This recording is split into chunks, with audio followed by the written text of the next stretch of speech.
Maharashtra is a unique state in India's political landscape.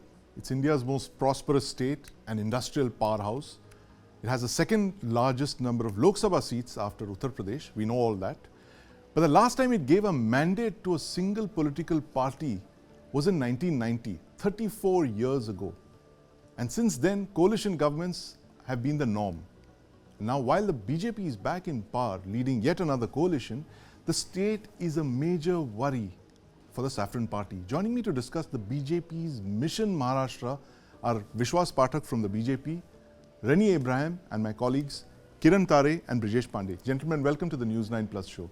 Kiran, could you bring us up to speed on BJP leader Amit Shah's late night meetings with the Maharashtra Chief Minister, the Deputy CMs? What's cooking in Maharashtra? What are the troubles ahead? The point is that here BJP has been trying to win maximum seats in Maharashtra. Yes. Because it seems that Maharashtra has been the most difficult state for the BJP all over the country. And the reason here is why there are so many parties. There are two Shiv Senas, there are two NCPs, plus there is a BJP, plus there is Vanchit Bhujan Aghadi. Yes. So everything has been a mix. And there is no election in last 4 years. So nobody knows in which way the voters' mind is moving. Which way the wind is moving.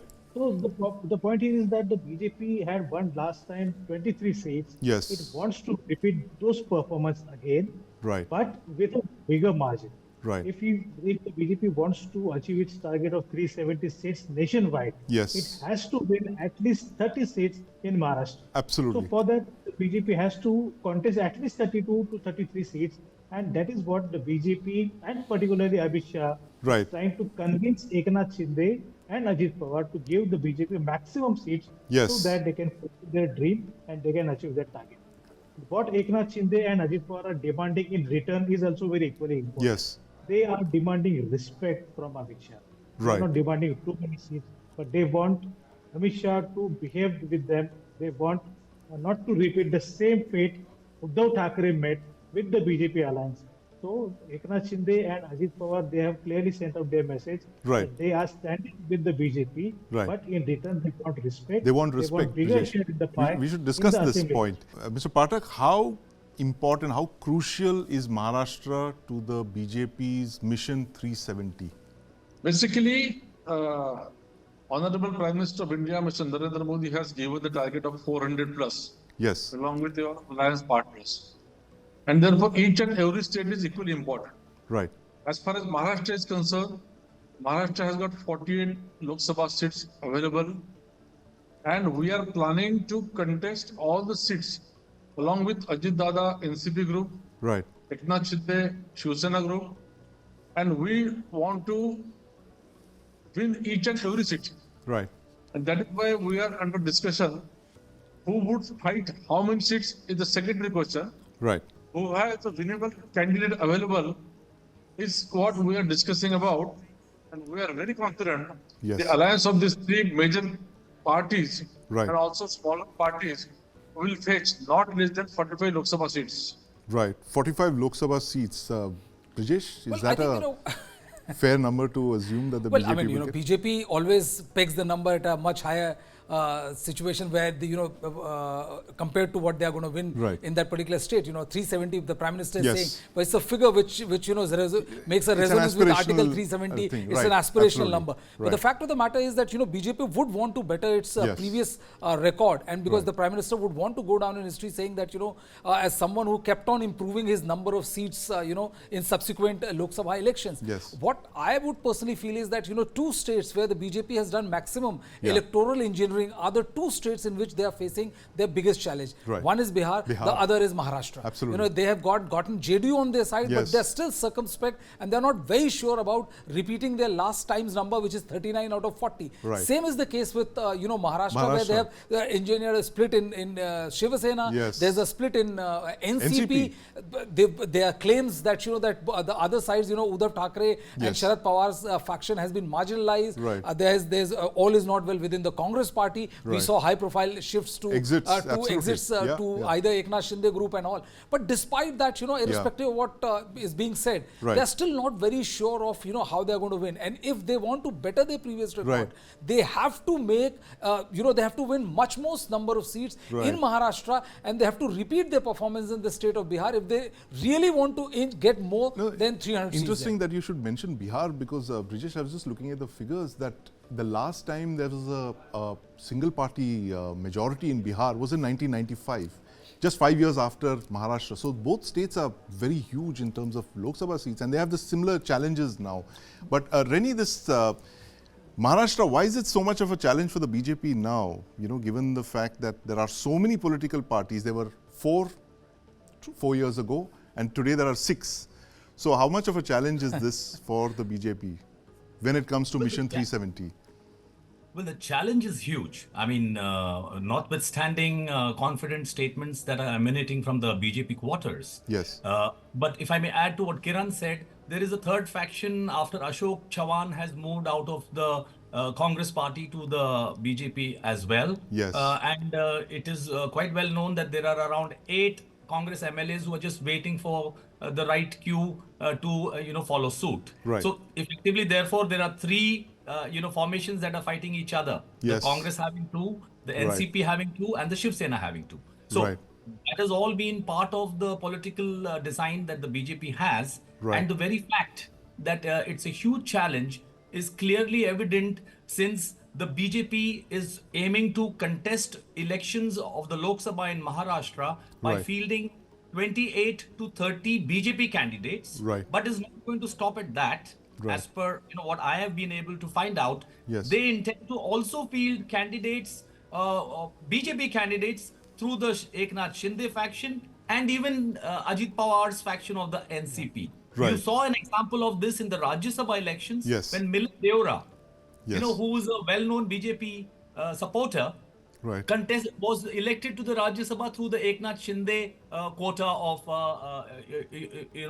candidates for the Rajya Sabha. So that is in effect how they are seeing it as a huge challenge. And like Brijesh said, I would like to add to that also, apart from Bihar and Maharashtra, there is also West Bengal, where they had got 18 Lok Sabha seats the last in 2019.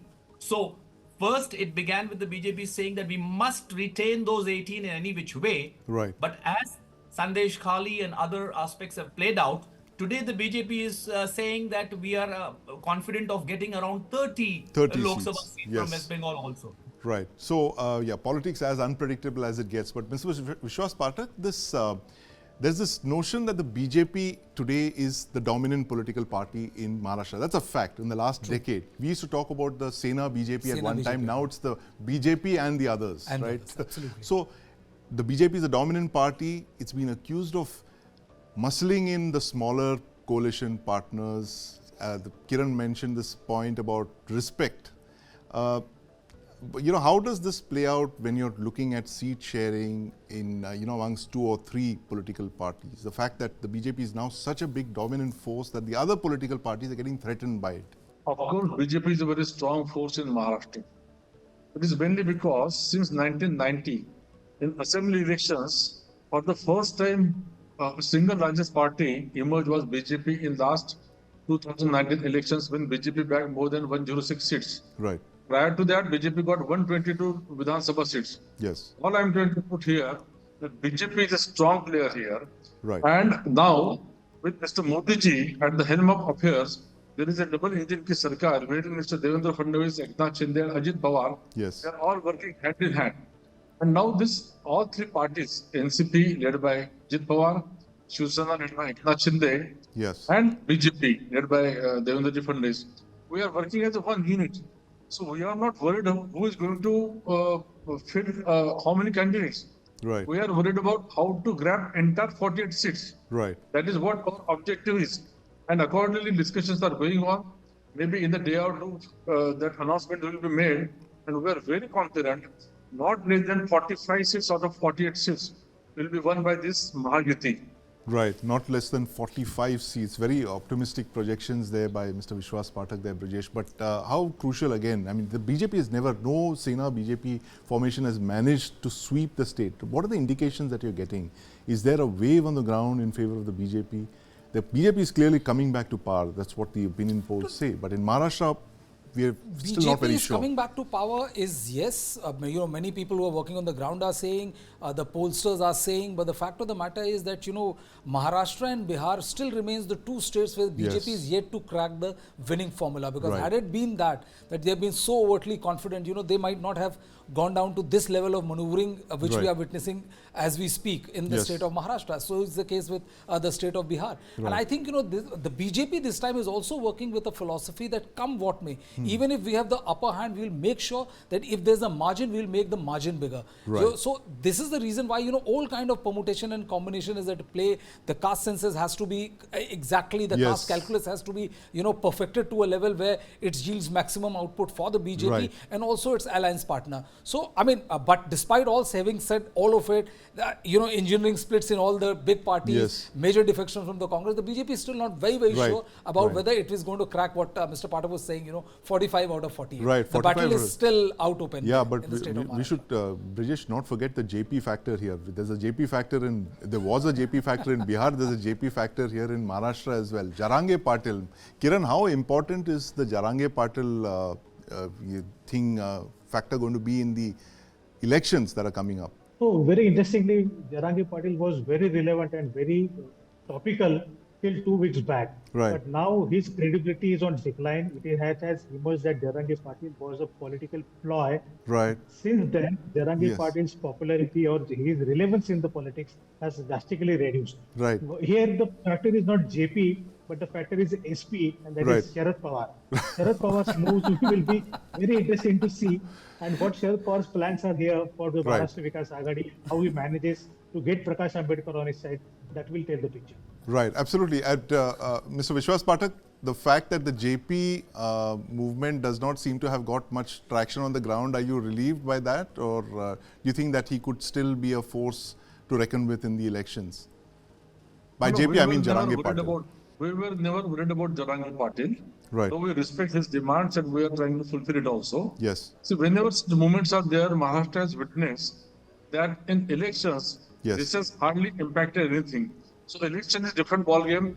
Movement like Jarange Patil's movement is altogether different. We have seen many such movements in past also, but that never impacted political scenario.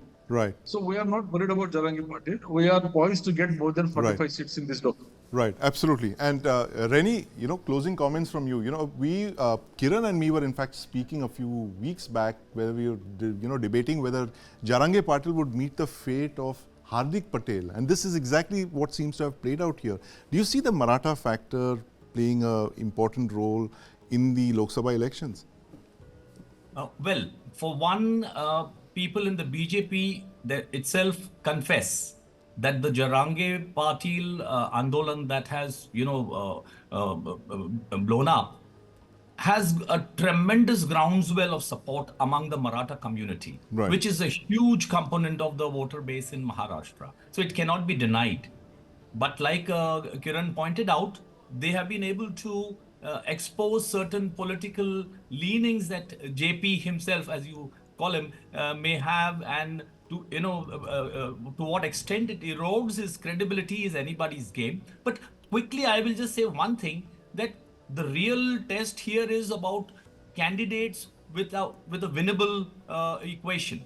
So whether any of these formations has got adequate number of winning candidates, as today it is very clear for a Lok Sabha seat, it is anywhere between rupees 15 crore to 50 crore. That is the spend that is required for the Lok Sabha seat, each seat. So, one, they need candidates who are winnable. Two, they need funding. And that is the biggest challenge that opposition formations are facing today in terms of having finances to fund this Lok Sabha elections. Winnability and funds, and all of this matters in one of India's most significant politically important states, significant political states like Maharashtra, and that is why the BJP's Mission Maharashtra assume significance in the light of a 370-seat target set for the BJP by Prime Minister Modi. And I'd like to thank my co-panelists, Mr. Vishwas Pathak, Renni Abraham, my colleague Kiran Tare from Mumbai, and Brijesh for joining us today on the Mission Maharashtra for the BJP. Streaming on News9 Plus. News is now content. Subscribe and get free vouchers.